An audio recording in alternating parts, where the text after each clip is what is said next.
নমস্কার, চলছে চলবে রণজিতে আপনাদের সবাইকে স্বাগত। আশা করি সবাই ভালো আছেন। সায়ন বন্দ্যোপাধ্যায়ের নাম ইতিমধ্যেই সবার কাছে পরিচিত এবং যথেষ্ট ভালো কাজ করছে। একই সাথে যেরকম তিনি আইনজীবী হিসাবে যতটা সরব, একই সাথে বামপন্থীদের এই তরুণ ব্রিগেডের মধ্যে তিনিও একজন। বিভিন্ন জায়গায় পার্টির কর্মসূচিতে একেবারে অগ্রভাগে থাকেন তিনি। যে ভাষায় ২৮ পাতার যে সিবিআই চার্জশিটে অভিষেক বন্দ্যোপাধ্যায়ের নাম যেটা সর্বসমক্ষে এসেছে, সেটা নিয়ে তিনি বলতে গিয়ে যা বললেন, আমার মনে হয় এর থেকে আর ভালো করে বলা যায় না।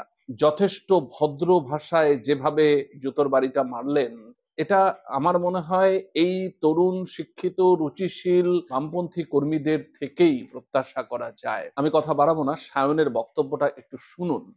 তাহলে আমি যেটা বলতে চাইছি বা সায়ন যেটা বলল, এবং ভালোভাবে বোঝার জন্য তার বক্তব্যটা শুনলেই বুঝতে পারবেন। দেখুন, কথায় আছে ভাসুরের নাম মুখে নিতে নেই, অথবা এমনও হতে পারে মুখে নিলেও স্পষ্ট করে দিক নির্দেশ করতে নেই কে সেই ব্যক্তি।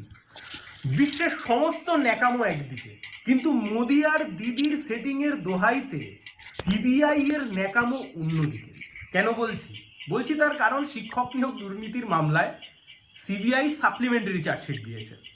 সাপ্লিমেন্টারি চার্জশিট দিয়ে অভিষেক ব্যানার্জির নাম উল্লেখ করেছেন, পার্থ চ্যাটার্জির নাম উল্লেখ আছে, কালীঘাটের কাকুর নাম উল্লেখ আছে। এবং এনারা কোন ব্যক্তি, মানে ধরুন পার্থ চ্যাটার্জি, গোটা বিশ্বে অনেক পার্থ চ্যাটার্জি থাকতে পারেন, কিন্তু পার্থ চ্যাটার্জি কে? প্রাক্তন শিক্ষামন্ত্রী। সুজয় কৃষ্ণ ভদ্র অনেকে থাকতে পারেন, গোটা পশ্চিমবাংলায় আরো অন্তত হাজার হাজার সুজয় কৃষ্ণ ভদ্র আছেন। তাহলে সুজয় কৃষ্ণ ভদ্রকে কালীঘাটের কাকু, তার নির্দিষ্ট পরিচয় আছে। কুন্তল ঘোষ, কুন্তল খুবই চেনা পরিচিত একটি নাম, কুন্তল ঘোষ প্রচুর আছে। তাহলে কোন কুন্তল ঘোষ? শিক্ষক নিয়োগ দুর্নীতির মামলায় যাকে গ্রেপ্তার করা হয়েছিল, তৃণমূল যুবর প্রাক্তন রাজ্য সভাপতি বা রাজ্য সম্পাদক কিছু একটা হবে। ঠিক এরকম ভাবেই অভিষেক ব্যানার্জির নামও কিন্তু সিবিআই লিখেছে। কিন্তু কোন অভিষেক ব্যানার্জি? সিবিআই পরিষ্কার করেনি।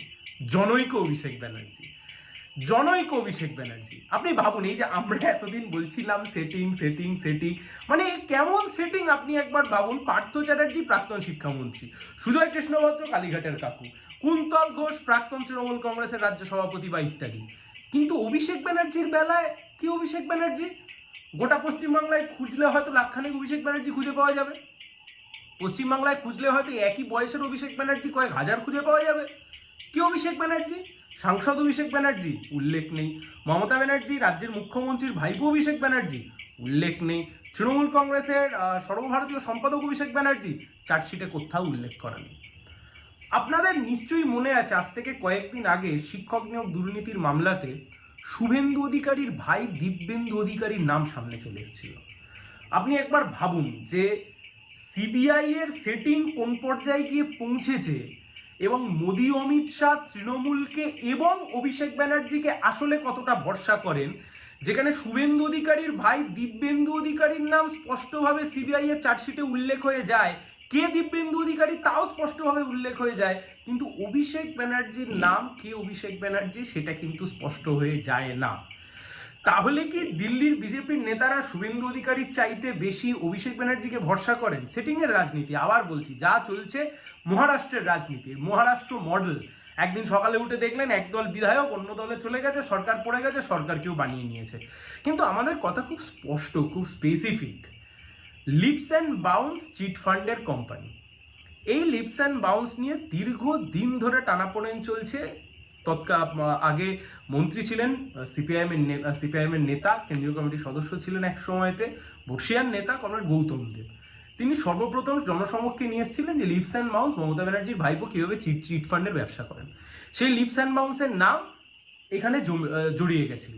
আপনাদের নিশ্চয়ই মনে আছে, বিচারপতি অমৃতা সিনহা যে সময়তে এই প্রাইমারি মামলা শুনছিলেন, সেই মামলা শোনবার সময়তে অভিষেক ব্যানার্জির অ্যাসেট ডিক্লারেশন, অভিষেক ব্যানার্জি একজন সাংসদ হিসেবে তার কি অ্যাসেট, তার কি লাইবিলিটিস, তা দেখে পর্যন্ত প্রশ্ন তুলে ফেলেছিলেন।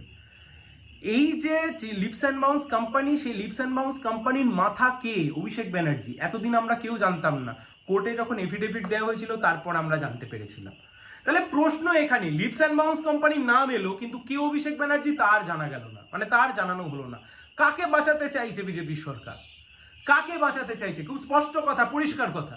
পশ্চিমবাংলার বুকে বুয়া ভাতিজা কা সরকার, শুভেন্দু বাবু বলেছেন, অমিত শাহ বলেছেন, মোদিজি বলেছেন যে বুয়া ভাতিজা দুজনকে আমরা জেলের ভাত খাওয়াবো।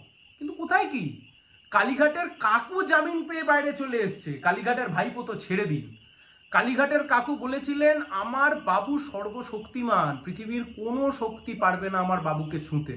কালীঘাটের কাকু সবাইকে ভুল প্রমাণ করে, নিজেকে ঠিক প্রমাণ করে নিজেই জামিন পেয়ে বাইরে চলে এসছেন। কালীঘাটের ভাইপোর কথা তো ছেড়ে দিলাম, কিন্তু প্রশ্ন খুব পরিষ্কার।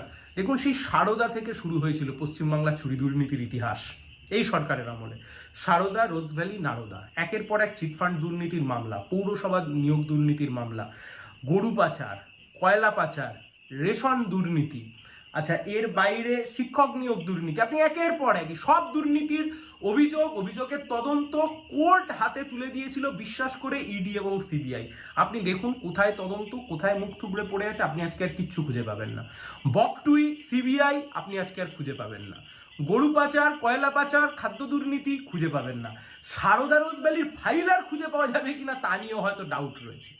পশ্চিমবাংলার বুকে সেটিংয়ের রাজনীতি করতে গিয়ে তৃণমূল আর বিজেপি পশ্চিমবাংলার বুকে লুট হয়ে যাওয়া চাকরি, পশ্চিমবাংলার বুকে চুরি হয়ে যাওয়া কোটি কোটি টাকা, লুট হয়ে যাওয়া কোটি কোটি টাকা, বাংলার টাকা, বাংলার ছেলে মেয়েদের হক চাকরি উবে চলে গেল, লুটে উঠে গেল। বিজেপি স্বপ্ন দেখালো, কিন্তু সেটিংয়ের রাজনীতি করতে গিয়ে অভিষেক ব্যানার্জিকেই আর চিনে উঠতে পারল না। ভাসুরের নাম নেওয়া বারণ, অথবা নাম নিলেও কে সেই ব্যক্তি চিনিয়ে দেয়া বারণ। মোদি দিদির সেটিং। এত স্পষ্ট ভাষায় এবং এই যেই কথাগুলো বললেন একেবারে তো 100% সত্যি, অথচ তাও নির্লজ্জের মতো। দেখুন, কেন্দ্র এবং রাজ্য যেভাবে নিজেদের আন্ডারস্ট্যান্ডিং এ চলছে সেটা কিন্তু সাধারণ মানুষকে কার্যত বোকা বানাচ্ছে। এই বোকা হওয়াটা আর কতদিন মানুষ হবে, এটাই হচ্ছে গিয়ে এখন সবচাইতে বড় প্রশ্ন। মানে এই যে মানুষ বুঝতে পারছে একটা সংস্থার কর্মচারী সে জেলে রয়েছে 1 বছরের বেশি, অথচ সেই সংস্থাটা ঘুষ নেওয়ায় অভিযুক্ত, প্রমাণিত সেটা, অথচ সেই সংস্থার ম্যানেজিং ডিরেক্টর বা মালিকেরা বহাল তবিয়তে উচ্চ গ্রামে কথা বলছেন। এটাই হচ্ছে গিয়ে এই সময়ের অবস্থা। তবে এই সায়নদের দরকার এই ধরনের বক্তব্যগুলো আরো অনেক মানুষের মধ্যে পৌঁছে দেওয়াটা ভীষণভাবে জরুরি। আপনারা সায়নের চ্যানেল থেকেও দেখতে পারেন। আমাদের মনে হয়েছে যে এই বক্তব্য আরো অনেক মানুষের কাছে ছড়িয়ে দেওয়া দরকার, তাই সায়নের চ্যানেল থেকেই এটা আপনাদেরকে শোনাচ্ছি। অনেক মানুষের মধ্যে সচেতনতা বাড়াতে এবং বামেদের সেই 2011-র পরে এই গৌতম দেব যেটা প্রথম বলেছিলেন সেটাকে অনেকে কটাক্ষ করেছিল, গৌতম দেবকে পাগল বলে অভিহিত করেছিল, সেটাই আজকে অক্ষরে অক্ষরে মিলতে যাচ্ছে। এই বক্তব্যগুলো জনসমক্ষে আরো আনা প্রয়োজন।